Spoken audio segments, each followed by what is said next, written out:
for taking out I, time. And I'm very happy that we have traveled a long time together. And Mhm.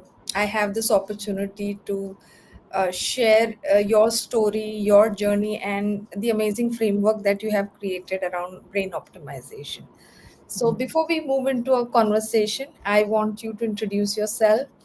Where are you joining from so that audience can get related with you? Yeah, hi Ranjini. Actually, my name is Amar. Basically, I'm a brain optimization coach. People love me calling the brain nut. This this name was started like a fun, making out of fun, which is I mostly talk about brain. But later on, it stick with my profile kind of thing. So most of the people now in Nagpur know me as the brain nut. So that's why I have my website, thebrainnut.com. So basically, I help people to optimize their brain and help them to understand where their focus is dropping, when their focus is dropping, and what to do to come out of those kind of problems. And actually, I help them to grow in their life as well as in any kind of situation they will be having some problem. Obviously, that is coming from their brain. So I help them to overcome those problems through the brain optimization thing. So majorly, I use tools and techniques from neuroscience and brain-based coaching. Yeah, Thank you so much for sharing. And I know first time while working with you, I could distinguish clearly like how to work with your mind and how to work with your brain. It was a clear distinction. yeah. It took me a long time to understand this thing because initially, when I started this, I also started with the mind, but later on, because being in IT and I'm a very logical person, I was never able to understand mind. So then I switched my focus to brain, understanding brain, and then obviously I really able to understand my mind, how my mind is processing thoughts, how it is working, and really helpful. So always tell, basically I always tell logical people who is thinking from the left brain. Yeah. So understand first brain, then you will obviously understand mind. It will be very easy for them. Yeah, Yes, and I remember when we started working together and we were thinking around. First, we released your book, which is also a best-selling book, yeah, the same name, The yeah, Brain Nut. something like that. Yeah, And yeah, we had our own arguments around no the mind and the brain, and we would come back week on week. But yes, for the people who are logically strong, and for them, like all those people who are listening to this conversation, no, it is it's a different way perspective of really taking control of your life, like really optimize your brain in a way. And you have this amazing, in fact, a very simple three-step formula. So Amar is somebody who can help, especially people who are stronger in the left brain, with how they can optimize and the impact they can find is in their productivity and performance. So tell me the three-step loop that you have designed and how it takes people to clarity and getting better energy for their day-to-day activities. yeah. Actually, Ranjini, when I was in IT and back in Japan, when I was a disaster recovery expert, and there were a lot of issues happening uh, during majorly after the World Trade Center was crashed. Right, that after that there were a lot of disaster recovery thing was happening, but a lot of has to things has to change. A lot of thing has to replicate from one place to another. Everything was so hectic. During that time it was really very stressful kind of environment, especially for a person who is in a disaster recovery kind of thing. So that time when I was very stressed, so I understand that I need to do something to overcome this. And obviously when you want to do something like that, so you obviously think about how to overcome your mind, right? How to fix your mind. And obviously, then I moved to meditation. I started doing meditation, and during the meditation, it was really, I mean, it's not funny, but I feel funny that time. The the the monk I train under good monks. So they when they say, right, in the meditation they used to say, in the guided meditation, that observe your thoughts, observe your mind. And I was kind of getting lost at that particular time. And that particular time I was not able to meditate at all. So slowly, when I asked them this question, that when you say observe your mind, so what do you mean by that? So they were like, what kind of question this guy's asking? And I was asking other people, they were very much fine with that. But somehow I was not fine with that. I don't know why. But then one day I was, when there was a party, and one of my friends, he joined that party, and he was a neuroscience. And when I asked this question to me, when people are saying that, he was also doing a good meditation. He was also meditator. He was a neuroscientist, but he was a Buddhist. So the moment he told me that he's a Buddhist, so I asked him this question. So how do I observe mind? So he laughed and he said, "Don't observe your brain, observe your brain." So I said, that was funny thing, and the first time I heard about that. What do you mean by observe your brain? So that time he made me something to understand, and that completely got related with what the monk was saying, but in a scientific way. So this show up, step out, and move on. Actually, these are the steps you actually do in meditation. When the person is saying, when the monk is saying, when the teacher is saying, observe your mind. So what he's trying to say, he's trying to make you show up to your thoughts, what is happening in your mind. So the first step is show up. You Mm, just show up that there is something is happening which is not right, and then when you show up, then what you wanted to break it, right? So you just have to break it. Now to break it means what? You actually have to come out of that situation and see kind of helicopter view, or you can say bird eye view, in that kind of prospect.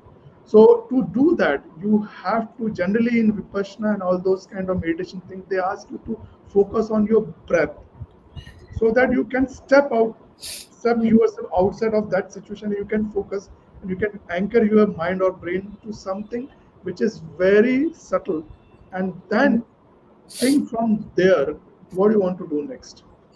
mm, So I just picked those things, and I created a three-step look as show up. First is show up, then step out, and then move on. mm. So that is what it is. It is not kind of very, but I love it very much because I Yeah. created it. And this is something that you are, it's one of the, I would say, the core learning that you're giving in your coaching to, Yeah, this is my coaching is completely yeah. around this. Yeah, Yeah, this is the core, the heart of the yeah, transformation, or maybe the habit building activity that you do with your clients, that they get the transformation that they're looking yeah. for. Everything is around this Yeah. three-step look. Yeah, So in simple words, if I, from my personal development journey, I would say acknowledging where you are. yeah. I generally, Obviously, yeah. yeah. Just try to make it little simple. That's it. Yeah.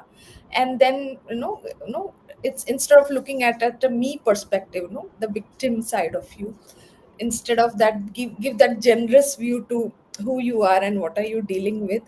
So then it's a perspective, a complete perspective change of looking Yeah. at things, and see what else, you get a new access to take a different action that can Mhm. really move you from stuck to the unstuck, Yeah, space. yeah. So yeah. So it looks very simple, like 1 2 3, but Mhm. execution is not that easy. No, it's not So that easy. True. so often we love, as a victim or a person who's struggling or suffering, we love our stories, no? Our, we want to be that, that people should look at us, and no, we expect that validation, instead of, really taking charge of things, being responsible and taking charge of it. And your training is very specific to people who are leading big teams, big organization, because they all day they are solving many problems at a different levels and different capacities. So uh, what is the major, no, I would say people struggle in stepping out, like, no, we are stuck in our stories, and it's really difficult to dismantle this and give a different, as you said, the bird's eye view, different person. So what are the struggles, what people general mistakes people do in this step out thing? Yeah, Ranjani, this is really a very good question. See, Ranjani, when I say people to step out, right, showing up is okay. People can understand I am stressed, but when they ask them to step out, usually people try to go and scroll WhatsApp or Instagram, or they will go and talk with somebody else about the problem, like gossiping kind of thing, or they think that I'm doing this task, I will change to some other task, that's it. So what actually they are doing, the problem is they are giving more information to their brain. They are not coming out of the noise basically, which the brain is basically stressed because of the noise is happening around them. So they have to come out of it. So to break that, you have to understand that you need to break the noise. And how will you break the noise? You have to come out of that environment. Means Yeah. you can take a walk, you can take a deep breath also. See, taking a deep breath is really breaking your all kind of noise and bringing you at the kind of like in the present moment, I can say. Yes. But taking a deep breath means you have to focus on your breath, and you need a practice for it. You just cannot say I'm focusing on breath. You need a practice for that. Mm. So once you start doing these kind of things, right, then you can really say that yes, stepping out is, I am doing a stepping out kind of, and Mm. from there you can definitely go on the move on step. Yeah. So I think it's the most challenging step is the step out, because that's where you unstuck and you see a possibility of taking action Yeah, beyond, and then you move clarity. on. Yeah, clarity comes from that point actually. Very good, very good. So, of like this one more thing, that since you said you have aligned all your learning and coaching around the strategies that you're using through, inspired by the neuroscience, and you're backing up with science, because these left brain people need evidence to believe. Yeah, yeah, that's That's their major challenge. So yes. you back it by science. And what are the hacks? As you said, I'm not sure about the brain fogging thing, but if at all people want to bring back their focus on, instead of as you said, speaking to other people, diluting and just increasing the noise in your head, how to definitely breathing is one activity where it can you can calm yourself. But to bring back your focus and deal with brain fog, what are your hacks? Well, you can say brain fog, yeah, brain crash, or I'm in stress, I'm in pressure, I'm feeling numb. All those things are just saying that your brain is tired. That's it. Your brain is tired. That's the simplest thing I can say.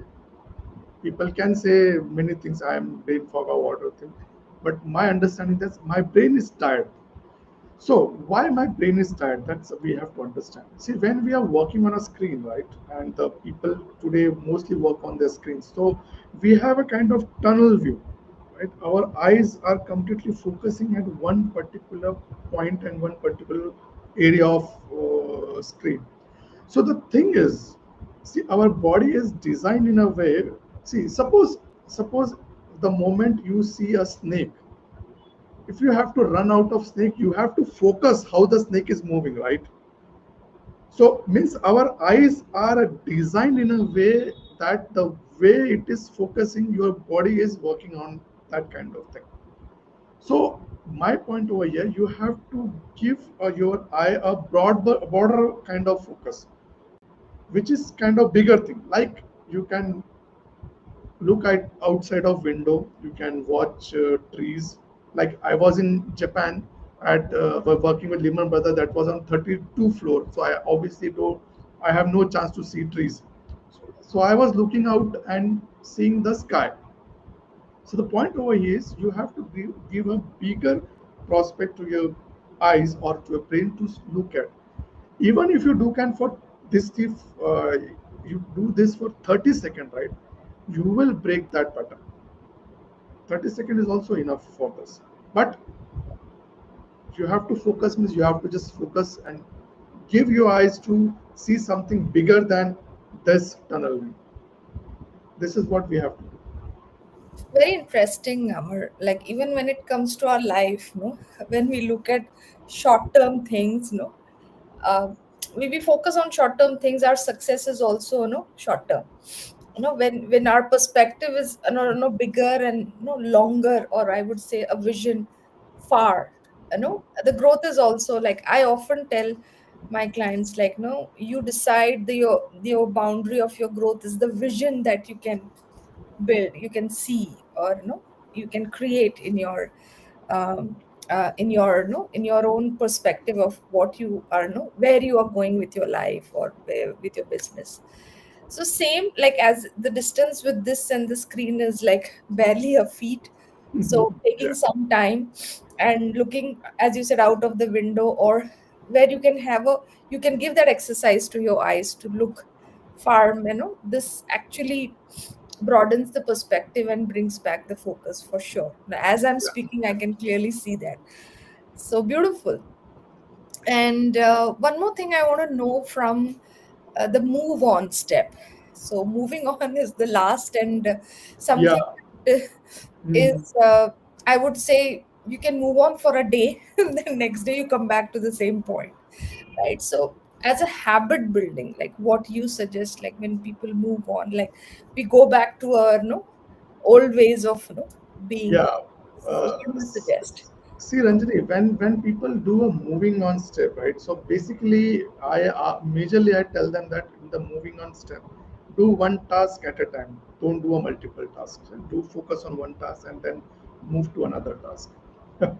But our brain is very smart, right? It goes in autopilot mode. It's just like this. You will not able to realize that my brain is shift to the autopilot mode already, and you already come out of move out stuff. You already start doing multitasking, everything like that. So my suggestion to my client is,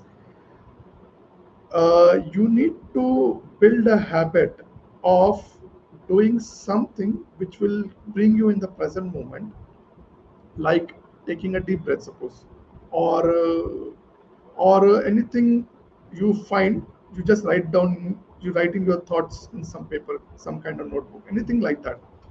So whenever you finish one task, before jumping to another task, put this habit in between that, so that you don't come to the old pattern. And your brain is very smart, right? When you do this intentionally, right, after some days, after a few days, you will notice that it will become a new pattern in your habit, kind of become a habit.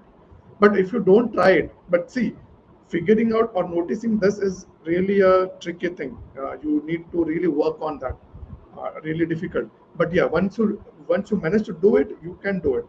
I understand from my experience that when I decided that I will do a moving on step like this, right? Few days I always miss out, and I was feeling guilty in the evening that I miss out.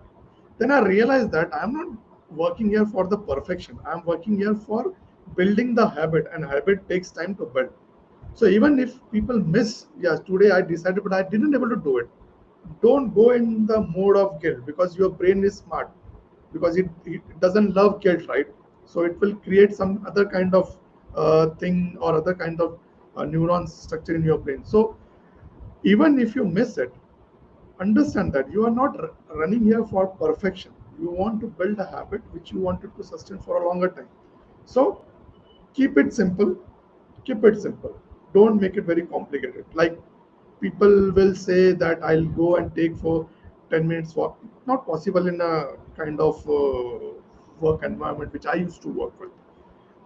So keep it simple. Stick with some small habit which we already doing.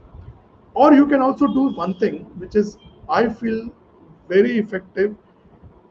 Keep a notepad. Whatever happening in your brain, just write it down. Just write it down. Whatever thought coming, just write it down.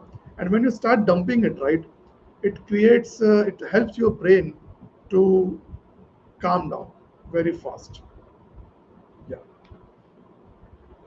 Very interesting. I think this whole conversation, since the time we have started, we have been really sharing things which needs a lot of not a lot of sense of looking at how it's like mirroring yourself and observing yourself, like how you're moving, how you're thinking, what thoughts are coming. And if people are following this and you're enjoying this conversation and you see that this three-step loop can help you, then I highly recommend that you connect with Amar.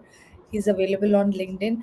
And Amar, I want you to tell people, like, who are the people you usually work with, and help them in a way that that they are doing much better when it comes to their productivity and performance and overall well-being and lifestyle is far better than earlier. And you come from a corporate background and you have been through the grind, and many people listening would love to get this magical formula from you. So tell us about that and how they can book a call with you and what they need to prepare before they even come to the call with you. So give us that insight. Yeah, but have my WhatsApp number. You are already shared in the link, so you can click use that link to connect me. And majorly, my way of working is like I ask people, when your focus is dropping or crashing every day, what is that time? Most of the time it is after the lunch for most of the people around 3 p.m. When I'm saying 3 p.m., it is not a concrete, but yeah, around 3 p.m. most of people are losing their focus. That is also, I was also feeling that way.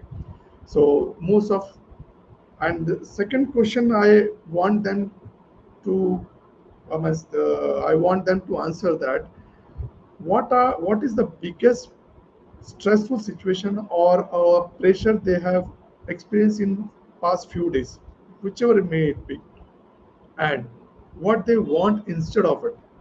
If they are facing some stressful situation, what they want instead of it. I just want these three answers. That's amazing. And I think having a free clarity call with Amar can also open a lot of avenues and perspective of how you can, you know, make small changes in your lifestyle and the way are, maybe feeling burned out or stressed, get an access to get relief and channel your energy to in the direction that you desire. And I agree, like more like after 4 hours of work every day, the rest half of the day is always like kab khatam ho raha hai. It's always like that. But yes, people who are I have seen people who are like full on energy all the time, whether it's evening 8 or maybe morning 6, doesn't matter. It just maybe sometimes the choice of work that you do or how you manage your energy, that also matters. But people, if you feel that you find any time of the day they have great energy, they have really mastered or rewired your brain, their brain in a Yeah. way that it supports them. So tell us some daily habit or some kind of a trick or a hack that you suggest, like if we practice this on a in a religious manner day on day, maybe we will also be able to rewire our brain. So give us that insight. See, the the major thing is showing up, right? To understand that something is happening, which is stuck in my brain or giving pressure to my brain, or my brain is tired. Noticing this is very important. And if you wanted to notice it, right, initially it is not possible at all, because your brain is already in the autopilot mode. So you will not able to find out unless and until you do some you outsource that noticing to something else. So when I'm saying outsource means, you can you can put alarm on your phone, like you know that 3 p.m. my brain crash every day, almost every day. So I will put the alarm at 2:55. So whenever that alarm rings, so what I have to do, I just have to come back to myself and notice how my focus is, where my focus is, and what is draining my energy. It can be anything. For a lot of people I talk to, I found out that they haven't taken or they haven't drink water since from very long time, like almost 2 hours. They haven't drink anything. So that kind of thing you can use like smaller thing, like you can put the alarm whenever that ring. Just focus what is happening and see what you can, what change you can do. You can drink water, you can take a walk, you can deep breath, you can write it on the some kind of notepad. All these kind of thing can be done, but to notice that you need to take Mm, help of mobile or somebody. yeah. So alarm is a great idea. Like no, an alarm to just get present to where you are and how you are experiencing the current moment. And it's like we often have alarm to wake up, no, or maybe we have no calendar schedules to do our tasks, but having a alarm to just get present, it's a great idea. Like even I can practice this, taking a moment. Like otherwise we are most of the time on autopilot, as you said, and we're just getting on with the day as scheduled, and our calendar runs our life. So very beautiful. And I have enjoyed this conversation with you, and uh, this has been no, a breakthrough conversation in wherever we have presented a session so far. And if people want to know more and have a deep dive into what they are dealing with, then I highly recommend that you book a strategy call with Amar. And any closing message for the people from you, Amar, before we close this conversation? Yeah, the most interesting thing which my experience is, a lot of people think that when I'm saying that you have to step out and then you have to move on, showing up has become very easy. You can outsource to mobile and all those stuff. So a lot of people told me that they want to drink coffee, they want to drink tea all those time, all those kind of things. Or they most one of my friend was very fond of Coca-Cola, and he was drinking Coca like any, like I don't know how many times in a day he used to drink that. So just replacing that with a water will also help. See, our brain is smart. If even if you drink, like suppose initially when I was in IT, I used to drink like, initially I start with 2 cup of coffee. Then it, when how it moves to 6 cup of coffee, I never realize it. I never realize it. When I'm in my research, I understand that our brain develops a kind of uh, capacity to tolerate that kind of thing. So whatever freshness I was getting after 2 cup of coffee, now I am not getting with that. I'm getting with 3 or 4 cup. So that becomes another problem, right? I'm taking a lot of sugar inside, and all those calories, all those stuff start to happen. So I just tried to replace that with water, and I did it. It took me time, but after that, I was, now I don't drink coffee, don't drink tea at all. I only stick to water. So this is kind of thing I think people should do. I'm not saying that coffee is bad, good, but too much of coffee is bad. Very interesting, Amar. Like it can see there are many things that we do just randomly, like and it has become a everyday thing, non-negotiable. This will keep happening, like morning tea, evening tea, and no people have, like if people are listening to this, they can clearly see there are no automated things that are happening in their life. And whatever you have shared in this half an hour is all about like changing that pattern that we are conditioned to. And if as a person, if we don't take care of our own patterns, that we have only designed this, we have given these habits to our life, and if we take charge and we make the or have the access of changing this pattern itself is a big blessing. And that is the key to the energy, the life, the well-being we all deserve actually. Yeah. So so beautiful. So thank you so much for opening up this Thank you. Thank you. conversation. Thank you very much. Thank you. And I loved it, and I'm sure people who are going to listen to this is also going to get lot of opening for action, we say, no, lot of openings for action. So Yeah. thank you. I look forward to all your sessions, both online and in person. And take care and good night for now. Good night. Bye bye.